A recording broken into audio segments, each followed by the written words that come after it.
그래서 통도사에 대한 얘기 해드리도록 하겠습니다. 통도사의 비밀. 자, 통도사 어떻게 만들어지는 절인가? 이와 관련해서 우리나라에 이제 사리가 언제 들어왔느냐? 자작률사랑 관련된 게 두 가지가 큰 게 있어요. 그래서 하나는 이제 계율과 관련된 부분, 그건 사리랑 연결됩니다. 그건 사리랑 연결돼요. 그래서 사리를 모셔온 거고, 자작률사 말고도 사리를 모셔온 사람이 되게 많아요. 근데 그 중에서 지금 우리가 알고 있는 대부분 중요한 부처님 사리라고 하는 것들은 자작률사와 관련된 거고, 그래서 그거를 소위 남북보궁이라고 합니다. 남북보궁. 그래서 고산제일 월정사, 야산제일 통도사. 북쪽에 있는 절로는 고산, 산이 높은 데 있는 데로는 월정사, 중대, 정멸보궁이 최고고, 그 다음에 야산, 나츠막한 산으로는 통도사, 정멸보궁이 최고다. 둘 다 부처님 사리를 모신 데를 얘기하는 거예요. 월정사는 안 높아 보이지만 거기가 해발 천이 넘을 겁니다. 거기가 대관령, 이 전체가 지대가 높아요. 그래서 거기 가면 그 오대산이 1500m짜리 산인데도 굉장히 산이 낮아 보이는 게 전체가 높은 데서 이렇게 올라가기 때문에, 그래서 지대가 이렇게 된 거죠. 한마디로 해서. 그리고 통도사는 어떻게 돼 있냐면 톨게이트에서 나가면 통도사는 진짜 이렇게 들어가죠. 진짜. 그냥 톨게이트에 나가서 그냥 이렇게 들어가 버리죠. 그러니까 그건 야산. 그러니까 산이라도 굉장히 나지막한 거야. 그래서 조금 약간 달라. 그래서 고산제일 월정사, 야산제일 통도사 하는 건 그 사리를 얘기하는 거고, 그러니까 사리 신앙과 관련해서는 자작률사가 차지하는 비중이 무지하게 크구나라는 걸 알 수 있어요. 그리고 기록에 의하면 가장 먼저 사리가 들어왔다라고 기록되어 있는 거는 양나라에서 시모가 549년에 진흥왕 때 모셔왔다. 그게 이제 무국이라고 하는 사람이 쓴 저 일현의 제자입니다. 삼국유사 쓴 일현 제자인 무국기라고 하는 게 있어요. 삼국유사 안에. 그래서 거기 보면 전후 소장 사리조, 전후로 사리들이 들어온 기록들을 이렇게 남기고 있는데, 양나라 때 시모가 549년에 뭐 가지고 왔다. 근데 기록에는 없지만 고고학적으로 발굴을 해보면 저 일제시대 때 발굴된 거예요. 금강사지라고 나오는데, 그게 이제 삼국 사기에 보면 498년에 저를 창건했다라고 나와요. 당연히 고구려가 더 빠르겠지. 그냥 생각을 해봐. 신라보다 중국하고 가까운데. 그래서 그렇게 되어 있고, 저기를 발굴 유적을 보면 거대한 목탑자리가 나왔습니다. 목탑자리가 있어. 몰라, 나도 정확하게 몰라. 내가 저런 건축 같은 걸 내가 하기 때문에 저런 거를 자료로는 봤지만 저희가 이제 북한이라서 갈 수가 없어요. 그래서 정확하게 이제 판단을 못 하는 거지. 그러니까 일제시대 때 해놓은 것만. 저 동네가 청암리이기 때문에 청암리 사지라 그러고, 금강사지라고 하는 건 거기서 금강이라고 하는 명문이 나오면 이제 그렇게. 그래서 청암리에 있는 그렇게 보면 고구려에 더 빠른 게 있었을 거다. 기록에는 없을 뿐이지. 그렇게 알 수 있는 거고, 자장은 여러분보다 훨씬 늦습니다. 이렇게 보면. 그래서 자장이 중국에서 언제 중국 오대산입니다. 산소성 오대산. 거기에 642년에 자작률사가 오대산 북대에 가서 문수보살을 칭견해요. 그리고 거기서 이제 성물들을 받아와. 그래서 642년에 갔고, 여기서 어떠한 사리를 받냐면 사리 백과, 알로 된 거 백과, 이렇게 쌀알같이 생긴 거 백과, 백립 이렇게 그 다음에 가사, 통도사에 지금 모셔져 있는 그 가사의 한 증조, 고조 그 이상 되는 가사예요.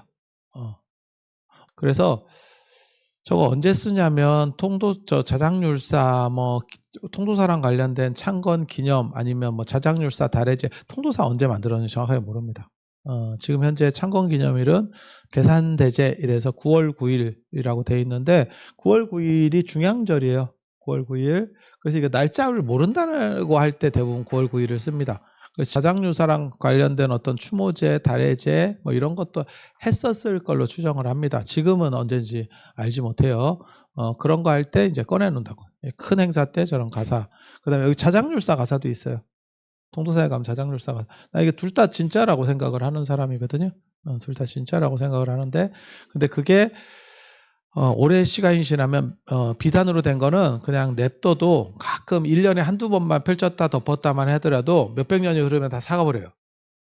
비단 특성사. 그러면 그거를 새로 만들어. 비슷하게 눈으로 보고. 자작률사 가사는 100% 진짜라고 생각을 하고 부처님 가사는 아마 중국 오대산의 성지 중에서 어떤 유명한 절 중에서 예를 들면 뭐 수상사라든지 현통사라든지 예전에는 화엄사였습니다. 뭐 이런 절들에서 그러니까 대부 영추사지. 처음에는 영축사라고 했던 절이고 그게 현통사거든요. 지금 나중에 화엄사로 바뀌었다가 현통사인데 그 영축사 아마 그 절에 부처님이 수하셨던 가사나 북대 제석천이 만들었다고 알려져 있는 불상이 있는데 그 예전에는 가사를 입혔어요. 불상에 입혔어요. 이번에 인도 갔을 때도 그렇게 했었고 뭐 태국이나 이런 데서 그렇게 입히는 경우들 많이 있거든요. 그래서 아마 그런 가사였을 걸로 추정을 합니다. 저도 이제 부처님 가사라고 제가 그런 얘기를 하는 게 이제 인도 같은 데 가서 부처님께 수했던 뭐 붓다가야나 쿠시나가라에서 부처님께 수했던 가사 뭐 이런 걸 얘기할 때도 부처님 가사라고 하거든. 그래서 아마 그런 정도가 아니었겠나 라는 생각을 해봅니다. 통도사 부처님 가사, 자작률사 가사는 전부 지방문화재도 안 됩니다. 이 얘기는 뭐냐? 만든 지 그렇게 오래 안 됐구나. 새로 만들어낸 지가 그렇게 오래 안 됐구나. 뭔 얘기인지 아시겠어요? 그렇게 오래되면 보물이 당연히 돼야 돼. 그리고 이런 거는 뭐 도자기나 이런 거하고 달리 경고율이 떨어지기 때문에 경고함이 떨어지기 때문에 그렇게 오래 안 돼도 문화재로 포떡포떡 지정이 돼요. 희소성 때문에.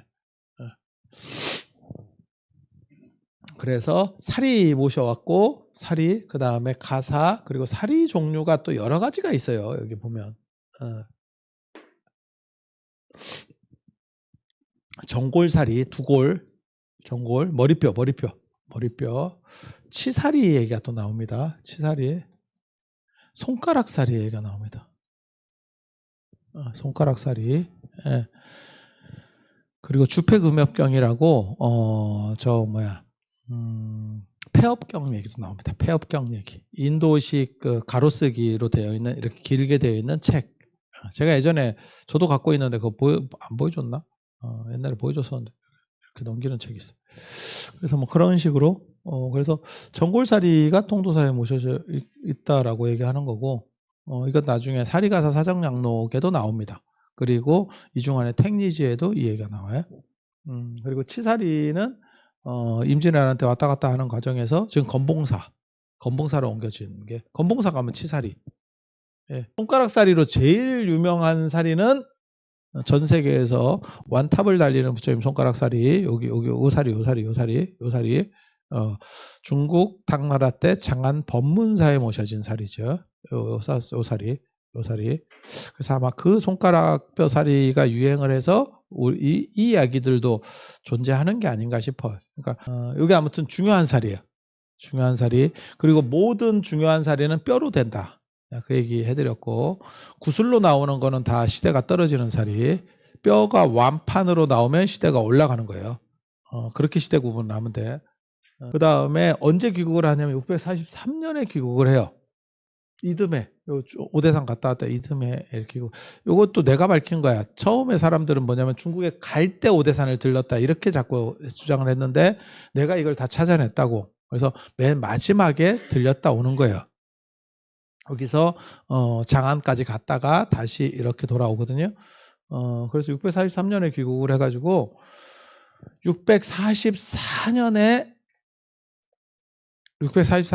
황룡사의 구축목탑지자라고 추청을 했던 것 같아. 추정상 그때밖에 하는 게 맞아.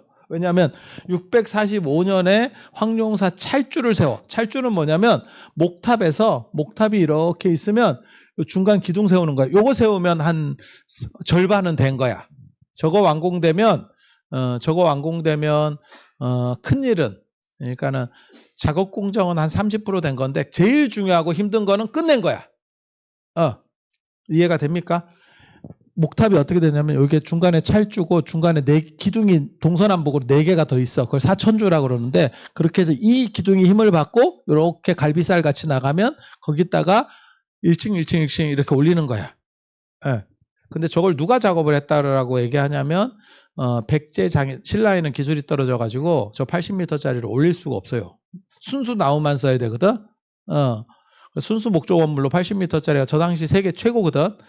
그래서 올릴 수가 없어. 그래서 백제의 아비지라고 하는 장인을 모셔와요. 걔를 데려오는 거야. 그러니까 기술자. 기술자를 데려와. 그렇게 해서 아비지가 와서 저 작업을 하고 그리고 저건 이제 나무들도 이제 뭐 깎고 세우려면 찰주를 세우는 게 4월이 되려 그러면 준비 기간이 몇 달은 걸릴 거거든요. 그리고 아비지 섭외해야 되잖아. 백제까지 누군가 보내가지고 전시 체제인데 지금 전쟁 상황인데 백제하고 지금 전쟁 상황인데 누군가를 뒷구멍으로 보내서 거기서 제일 잘 나가는 쉽게 말해서 목수를 잡아오는 거지. 아비지가 그때 신라가 적국이어서 굉장히 좀 부담을 느꼈었던 것 같아. 그게 지금도 기록에 남아 있어요. 그래서 저 찰주를 딱 세우니까 아비지가 꿈에 백제가 무너지는 꿈을 꿨다는 거예요. 아니, 저거 세우기 전인갑다. 세우려고 하니까 저걸 세우면서 꿈에 저걸 세우는 꿈을 꿨는데 백제가 무너지는 꿈을 꿨대. 그래가지고 이걸 안 세워야겠다라고 했더니 그때 이제 금당은 법당이에요. 저 쉽게 말해서 대웅전. 요즘으로 말하면 대웅전. 옛날에는 금당이라 그랬거든. 거기에서 역사가 나와서 저거를 세우고 가더라.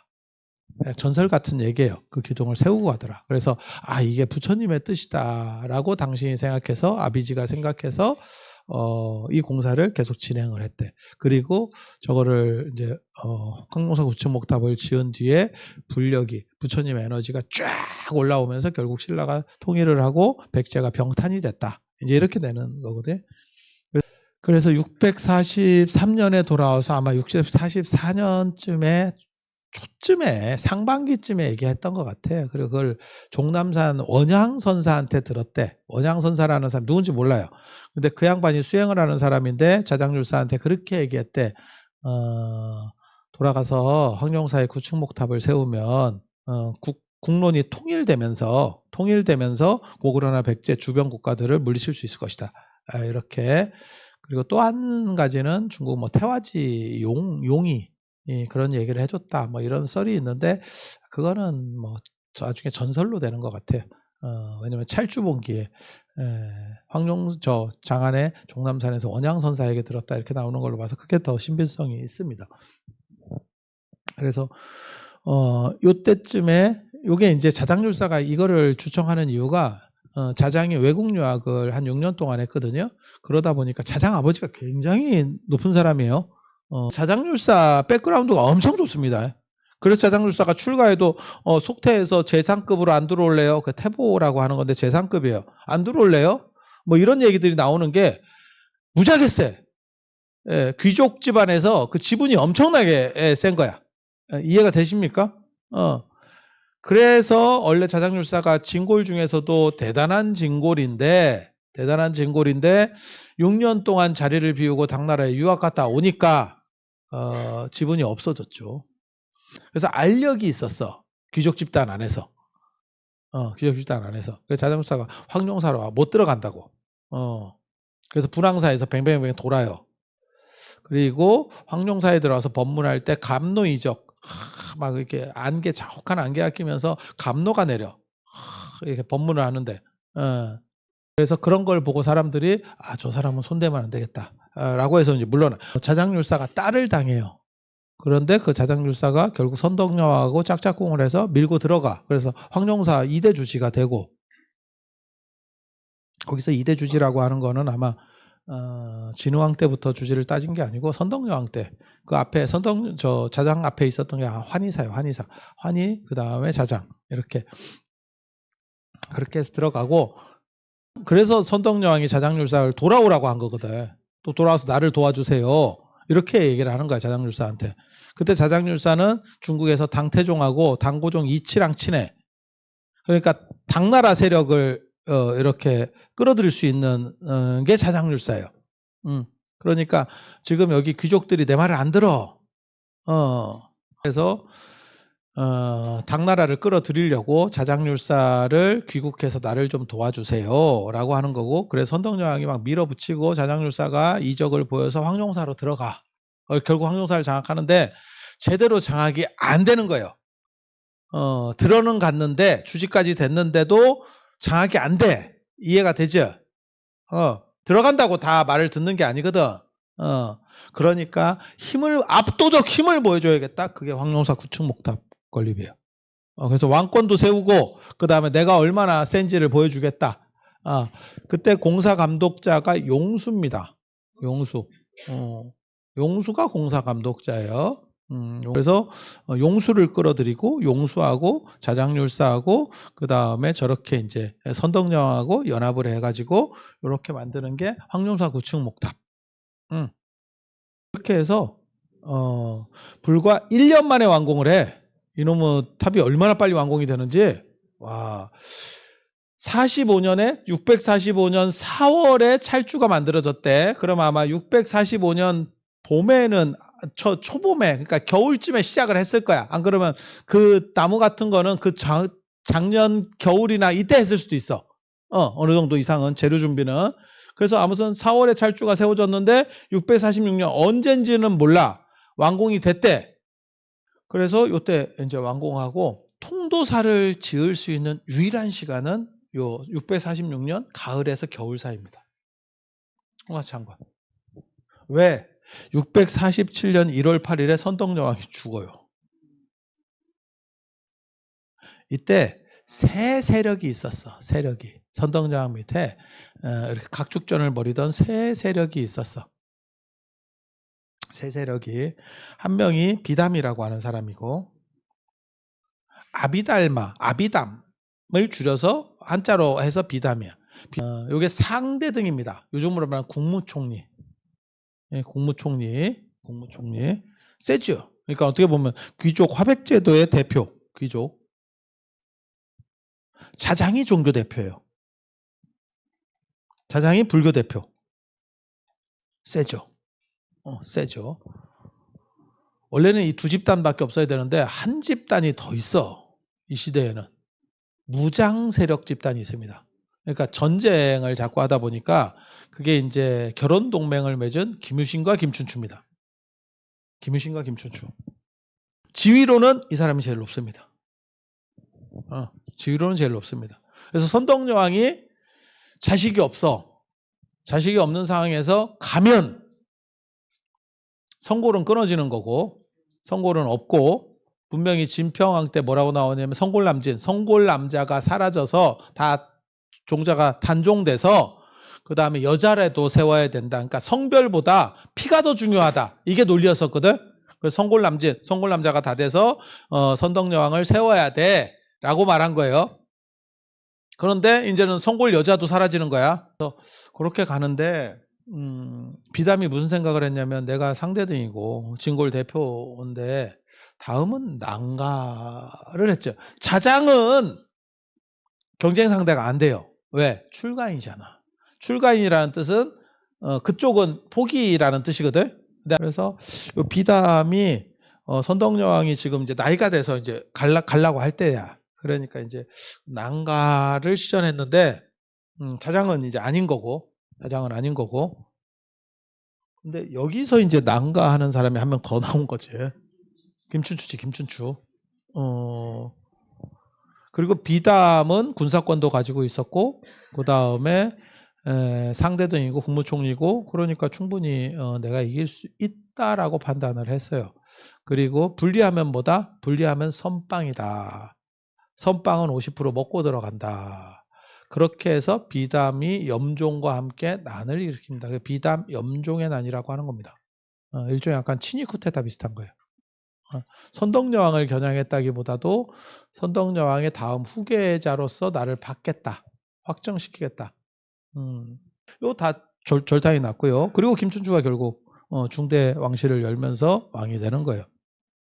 그리고 선덕여왕 폐였었던 우리 그 자장률사도 다 쫓겨나가지고 저 강원도까지 평창, 강릉 이런 데를 전전하면서 그러다가 이제 정암사에서 돌아가시는 거고 다 두드려 맞 떼찌떼찌 이렇게 비담은 완전히 죽었고 이쪽은 저는 가만히 있었는데요 이랬는데 선덕여왕 죽고 구세력이죠. 구세력 그만하셔야죠. 이제 그만 두셔야죠. 이래갖고 다 날라갔고요. 재밌어 이거 보면. 그래서 자장률사가 거기서 참았느냐? 아니, 강원도에서 권토중래하기 위해서 세력들을 규합하다가 삐끄러져서 죽었은 거예요. 내가 다시 돌아가겠다. 참았어야지. 선덕여왕이 1월 8일에 죽는데 어떻게 죽었는지를 몰라요. 그 선덕여왕 제위 기간에만 절이 가능하기 때문에 647년에 통도사가 창건이 돼요. 그 가을 아니면 겨울에. 그래서 통도사는 제대로 된 절이 아니었을 거라고 나는 추정을 해요. 그래서 아마 금강계단을 설립해도 그건 나무로 먼저 했을 거다. 저 통도사를 건립하는 이유가 뭐냐면 함께 출가를 해야 되고 출가할 때 뭔가 이렇게 룰이 있어야 되고 잡혀야 되고 그다음 교육이라는 게 있어서 잡혀야 돼. 그래야 같은 소속 집단 그다음에 같은 어떻게 한다라는 룰이 생기거든. 근데 그런 게 없는 거예요. 그 당시는 그랬어. 이유는 뭐냐? 불교가 들어온 지 얼마 안 됐죠. 그래서 자장률사가 그거를 다 통일하기 위해서 통도사를 만든 거예요. 그래서 거기서 모두 다 계를 받고 그 권위를 높여주기 위해서 금강계단에다가 사리를 모시고 가사를 그러니까 부처님한테 계를 받는다라는 걸로 권위를 빌려서 너희들 다 와. 그래서 체계를 잡아주는 거예요. 그걸 승단정비라고 합니다. 승단정비. 예. 그러니까 룰을 세우는 거죠. 그렇게 창건된 사찰이 통도사고 그 계단이라고 하는 게 계를 받는 부처님한테 계를 받는다. 이래서 그게 이제 정멸보궁 계 받는 데가 되는 거고 정멸보궁이라는 명칭은 오대산 중대에서 나오는 명칭이고 별로 바람직한 명칭은 아닙니다. 도교식 명칭이기 때문에 그래서 그렇게 되는 거고 그거를 쌓을 만한 시간이 없어. 돌이나 이런 걸로 체계적으로 쌓을 만한 시간이 없어. 그래서 그렇게 해서 만든 사찰이 통도사. 그래서 저는 처음 계단은 나무였을 걸로 추정을 합니다. 시간도 안 되고 그리고 통도사 잠깐 그렇게 하다가 사장률사가 진덕여왕 때 그래서 요때 통도사의 사리를 모시고 통도사 사실 이때부터 커지는데 그리고 이 통도사 얘기를 하는 이유가 통도사 옆에 통도사보다 강력한 사찰들이 있어. 통도사가 눌려 있었다니까. 그 울산의 태화사, 그 다음에 울주의 저 영축사, 그 다음에 경주의 황룡사. 그러다가 이 절들이 이렇게 골로 가면서 통도사가 천상천하 유아독존 떡상을 하는데 원래 진짜 이렇게 약간 이제 이렇게 출발했지만 나중에는 막 이렇게 떡상하면서 이제 올라오기 시작하는데 그 진기한 사연들이 있어. 자, 오늘은 여기까지 하고